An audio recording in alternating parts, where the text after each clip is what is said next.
Welcome back to It's Not Normal, the podcast, episode 41. In this week's episode, I want to talk about authenticity and the fear of being seen.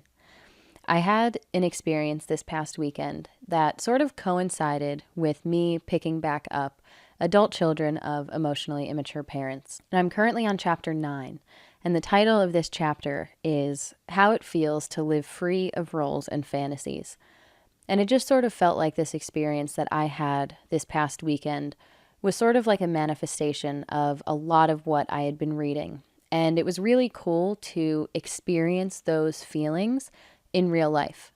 And it felt like kind of a new experience for me, which is partially why I want to talk about this. On top of authenticity just being such an important part of life and a crucial component to maintaining and developing relationships.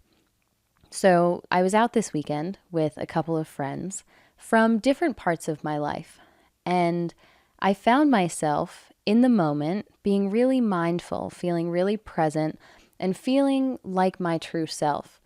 I was thinking just as much about myself as I was the people around me, and I didn't feel like I was catering to any one particular person or group dynamic, and it was a really refreshing experience. I felt so proud of myself and happy to be in the moment without wondering whether or not I was saying or doing the right thing. I wasn't thinking too much about the way that I was behaving or the way that I was speaking, the words that I was using. It all felt very free and comfortable and relaxed. And I think a big part of why is because I felt in touch with my authentic self. And the reason that I think authenticity is so important is because not only is it sort of a path to a sustainable life, I think the more you try to be something other than what you are, the less sustainable that is, because you're always trying to be something that you're not. But I think authenticity is also kind of a key factor in genuine intimacy and connections within relationships and friendships. And so it's important for us to be able to get in touch with our authentic selves and to provide people in our lives the opportunity to fall in love with the parts of us that make us who we are, instead of consistently concealing them and asking ourselves, what parts of me should I show now that are most agreeable to the people that I'm around? What can I do to make someone else happy and comfortable and like me better? And I think a big part of getting to this point in our healing journey is understanding how and why we suppressed our authenticity in the first place. So let's trace it back. I think for a lot of us who were raised by emotionally immature parents, it's common to feel like we are more attuned to our parents than we are to ourselves. They regulate us, essentially, because their emotions, their actions, influence us and impact us more than our own.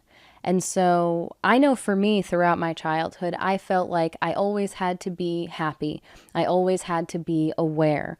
Feeling or expressing any kind of sadness or grief or anger or frustration felt like a burden. It felt like it was too much. And so I always refrained from expressing those sides of myself. But in truth, they're all human emotions. And learning how to acknowledge them and allowing yourself to feel them and process them is the healthy thing to do. And yet, for so many of us, I think we are conditioned to suppress so many of our emotions. And the more that we do that, the harder it can be for them to resurface, the harder it can be for us to be in touch with them. And so I think when we are talking about authenticity in childhood, authenticity is direct evidence of our individuality. And that, I think, can be really scary for an emotionally immature parent. I think that can kind of stir up these fears of rejection or abandonment. I think it is much easier for an emotionally immature parent to view you as this predictable fantasy-like character rather than a real individual with your own wants, needs, and emotions. I think predictability is a big thing when we're dealing with emotionally immature parents because they don't have the capacity to self-reflect and to feel and process their own emotions, never mind those of another person. And so I think a lot of these different feelings that are brought to the surface by authenticity and individuality are kind of uncomfortable. And rather than sitting with that discomfort and looking those anxieties in the face and making the decision to kind of face them head on, I think the path that a lot of emotionally immature parents take is to suppress those feelings in their children so that they don't have to deal with them, to kind of pretend like they're not there so that their own emotions continue to take precedence over those of their children. And so I think a lot of authentic behavior is discouraged when you're dealing with parents like this. I think, in Adult Children of Emotionally Immature Parents by Lindsay Gibson, she talks about the difference between internalizers versus externalizers. And I think when you are conditioned throughout childhood to sort of suppress your inner experience, your authentic self, if you are an internalizer, you might start to feel like your unique inner experience has no real legitimacy, like it doesn't carry any weight, because everything that you feel, that you think, that you do is secondary to that of your parent, which can distance you even more from your authentic self, because you're made to feel ashamed for characteristics of yours that differ from your parent.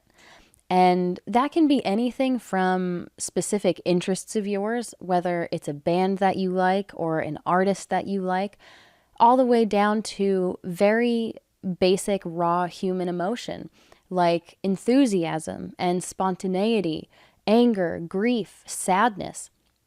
These things aren't convenient for an emotionally immature parent.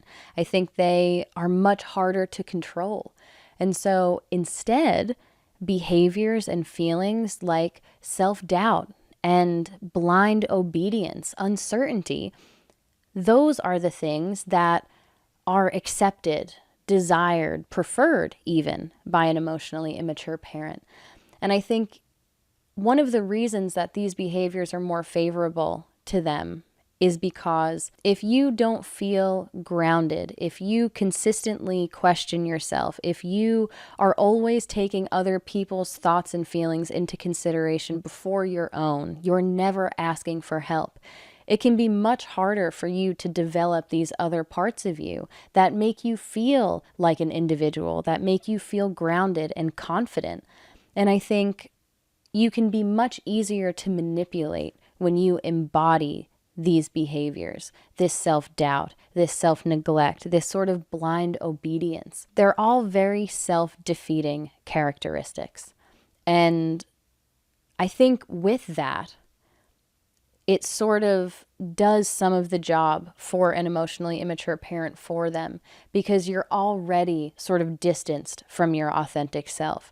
You're already developing your own personality and identity on the back burner. You're suppressing and hiding a lot of these real, true emotions that make you into a fully formed whole being. Instead, it's sort of like you serve a purpose, and that purpose is to serve your parent first. And things like authenticity, things like spontaneity, things like you speaking up when you feel like you've been wronged, don't really allow for that. I think they make that much harder. And so those kinds of behaviors are often discouraged. And I think what's really interesting in the chapter that I'm reading right now, Lindsay Gibson talks about how emotionally immature parents seek not only to control what their child does or how they do it, but also what they think and how they feel. And this, I think, is when we really start to get into some murkier waters, because thoughts and feelings are exactly that, thoughts and feelings. You thinking something doesn't necessarily make it so. And it's natural, I think, for you to feel things on both sides of the spectrum and everywhere in between, and to allow those feelings to come and go. It doesn't necessarily make you a bad person if you have a bad thought or if you have a bad feeling. And yet, emotionally immature parents will seek to control even these very personal human aspects of our lives. And so now, not only are we hyper aware of our own behavior, of the things that we're doing and the words that we're using, but now we also start to feel like we have to be aware of the thoughts that we're thinking and the feelings that we're feeling. And what feels true to us, our true thoughts and feelings, can start to feel unsafe, because when we do express them, when we lean into them, that can sometimes result in distance from the people that we depend on. And so throughout childhood, especially, I think, with this inherent sort of power dynamic at play, you rely on your parents in early childhood for your basic survival needs. And in that environment, I think it's so much easier to kind of forego the things that you're thinking, the way that you're feeling for survival, because they don't feel as important as the love or attention or support from your parents. But I think what's so dangerous is the more that we forego these things, the more that we don't allow ourselves to even have thoughts that are true to ourselves, the further away our authentic self can feel. I think the harder it can be to get to know that version of us. And for a lot of us, I think it's not until we're in our adult life and we've distanced ourselves from these relationships that we are just able to start to ask ourselves these questions. Who are we? What do we like? What do we not like?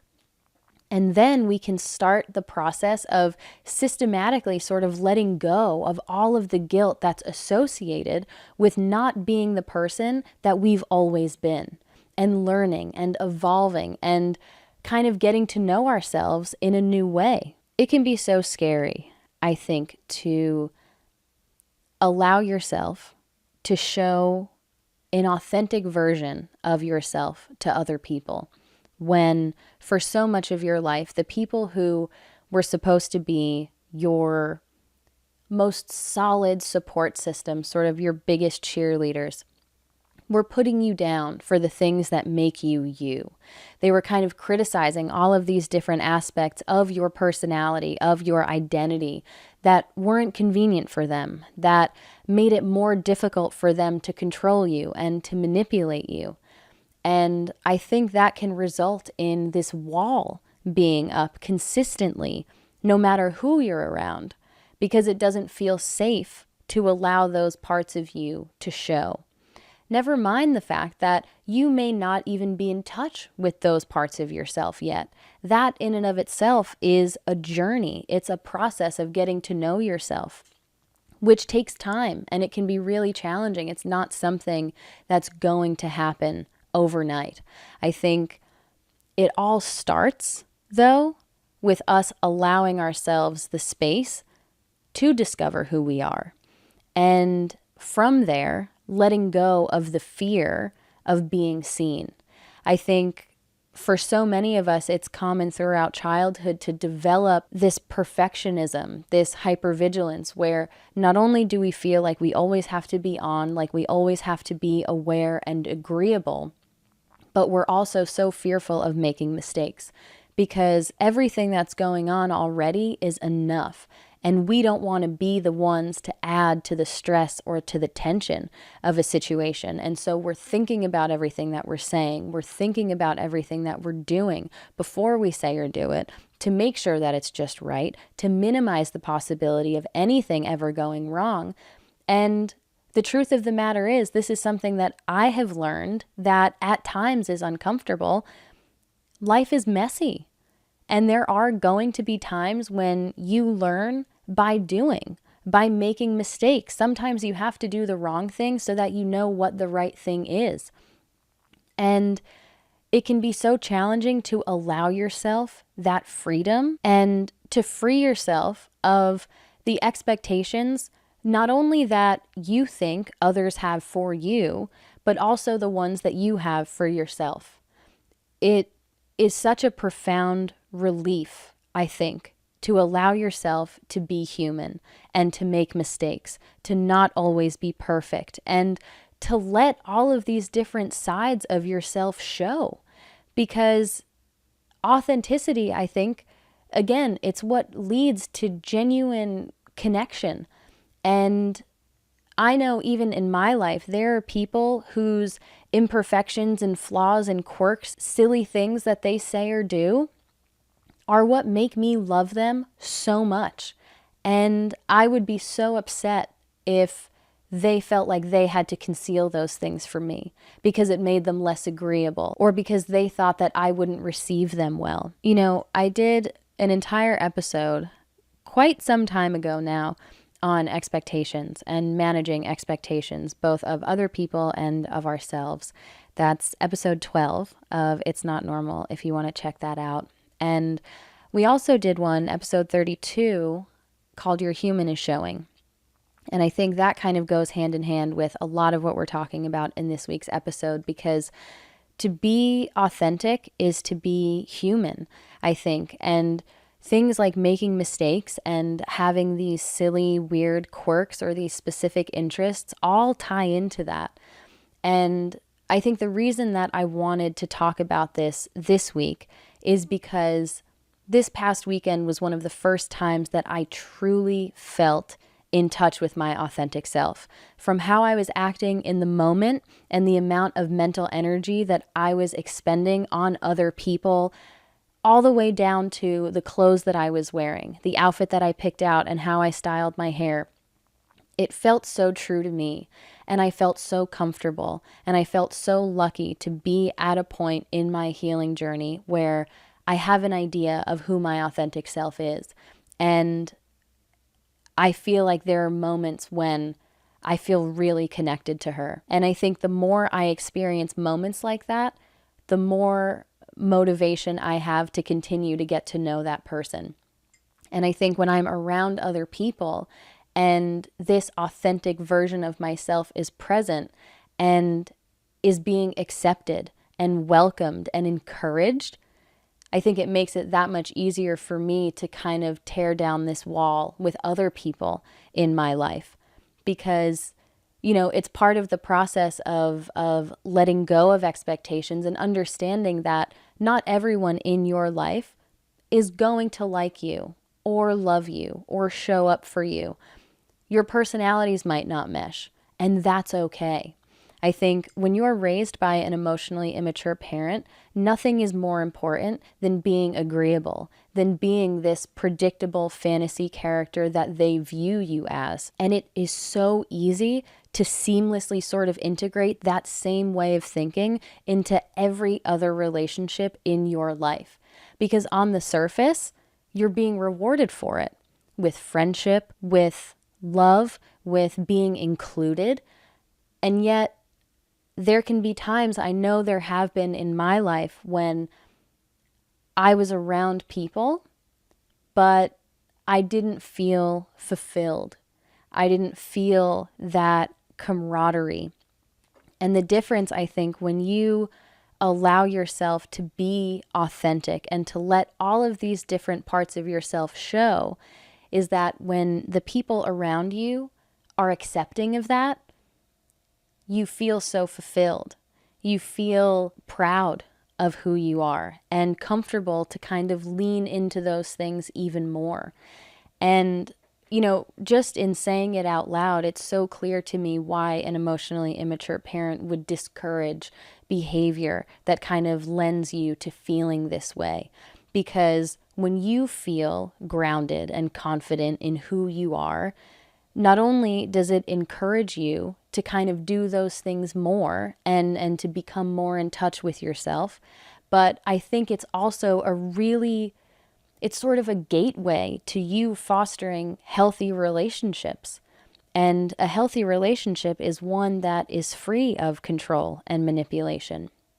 And so if you're left feeling like you're less than, like you're uncertain, you're doubting yourself, you don't know what's right, you have to look to someone else for guidance, I think it's just so much easier for them to predict what you're going to do because you've been conditioned to do what they want. Earlier this week, I was a guest on the Steph and Craig show, which is actually coming out today, so be sure to check that out. They are amazing and were so wonderful to talk to. And right before we hopped on the call, I was feeling a little bit nervous. And I was trying to ask myself, why am I feeling nervous? What am I scared of? And the first thing that came to mind was, I'm scared of messing up, or I'm scared of maybe not knowing what to say or fumbling over my words. And then I thought to myself, the things that I was fearful of are things that are just sometimes a part of me. I think that I just wanted to perform well. And I think that kind of ties back into expectations and this fear of being seen, where if I do fumble over my words, that's okay. I think it can be so common when you're raised by emotionally immature parents to feel skeptical of who you truly are and to feel like you kind of have to put on this show for everyone else that is much more perfect, that is much more attentive than how you truly feel. And I think how most people truly feel. And so for me, I started to realize that I don't need to be nervous because whatever happens, it's me. And I'm getting to a point where I feel comfortable with who I am. But personally, I think one of the reasons that it's been such a challenge for me, and I'm sure for a lot of you, is because I'm fearful of being open and sort of forthcoming with my vulnerabilities. And I think our vulnerabilities are kind of entwined with our authenticity. They're a part of who we are. And sometimes they are brought to the surface. And allowing them to show, for me, has at times felt like I was inviting hurt. Like I have now shown a weakness of mine, and I have a fear of my weakness being exploited. I have a fear of being manipulated. I think I developed throughout childhood a tendency to hide things that were important to me and things that maybe made me uncomfortable, that were a little bit more sensitive. Even sharing on social media, I think there was a post of mine that went viral not long ago. And it made its way to the wrong audience. And the comments were overwhelmingly negative, flooded with things like, I feel bad for your parents. Oh, you're talking about narcissism. You're the actual narcissist. And I understand that anytime you put yourself out there, especially on social media, you're inviting all kinds of criticism. But anytime I thought about addressing that, or maybe talking about the fact that that had a negative impact on me, I always hesitated because I felt like I was providing the people who have said these hurtful things with the ammunition that they need to hurt me even further. And I know that it's not right for me to kind of base the things that I say or don't say off of the opinions of other people or off of what I think people are going to say to me or how they'll respond. But again, I think it's one of those unlearning experiences where I have to let go of that fear that comes along with being vulnerable and understand that not everyone that I share those things with is going to exploit them, is going to use them to manipulate me in some way. But again, when you grow up and that's your reality, it can be really challenging to imagine that anyone else wouldn't do that or that they would do anything different. And so I think putting myself out there with this podcast and with everything that I post on social media is sort of a personal practice for me to fight against that fear and to understand that I can be in touch with my authentic self and I can share that with other people. And my assumptions of other people's reactions to my authentic self shouldn't govern my decisions or the way that I feel about myself. But that is no small feat.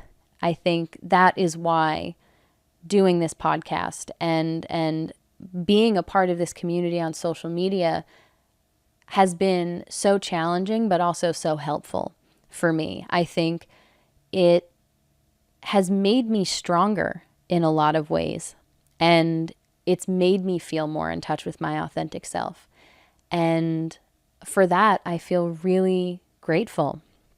And so I want to wrap up this week's episode by asking you, what can you do to feel more in touch with your authentic self?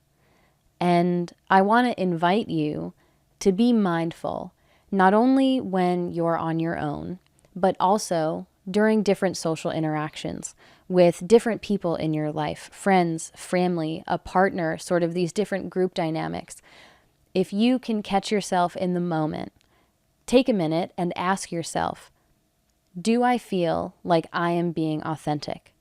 Do I feel in touch with my authentic self? Are there parts of me that I am hiding, that I'm concealing from this particular person or group? And if so, why? I think sort of catching yourself in the moment and asking yourself those questions can be really helpful for you to realize what you might be doing without even noticing it.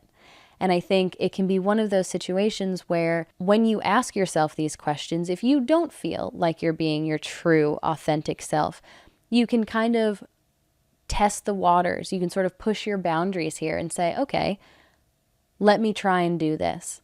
Or let me go ahead and say this and see how it's received.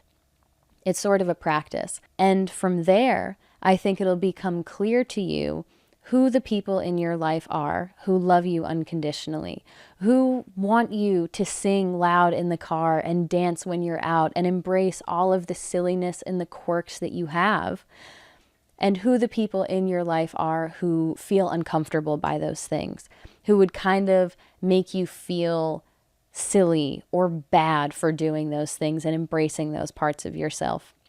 And we've talked about this before too. As you heal, your circle may become smaller, which can be a challenging thing to reconcile, but I feel like it's better to be around people who love you for you, who encourage you and make you feel comfortable enough to lean into your authentic self, than people who have a certain expectation of you and will make you feel less than when you don't meet that expectation. And I guess lastly, I just want you to know, this is something that I have come to realize that I still have to convince myself of sometimes. You are allowed to change. As you discover new parts of yourself or old parts of yourself resurface and you're reconnected with them, you are allowed to grow and evolve and change. You do not have to be the same person that you've always been. As a matter of fact, if you are, that might be a little worrying. I think it's our duty as humans to evolve. And anyone who makes you feel otherwise may not be in your life for the right reasons. With that, I think I'm going to be wrapping up this week's episode. I really hope you enjoyed it and were able to take something positive from it. At the very least, maybe now you can start to think about your authentic self, whether or not you're in touch with them, and start to take steps to getting to know that version of yourself better and actually allowing it to shine through. Be sure to check out the Steph and Craig Show. The episode, I think, drops today. I was super excited to be invited to be on their podcast, and we had a really great conversation, so be sure to check that out. Also, if you're watching on YouTube, be sure to like this video and subscribe to our channel. If you're listening on Spotify, please be sure to leave us a rating. I will be back next week with another episode of It's Not Normal, the podcast.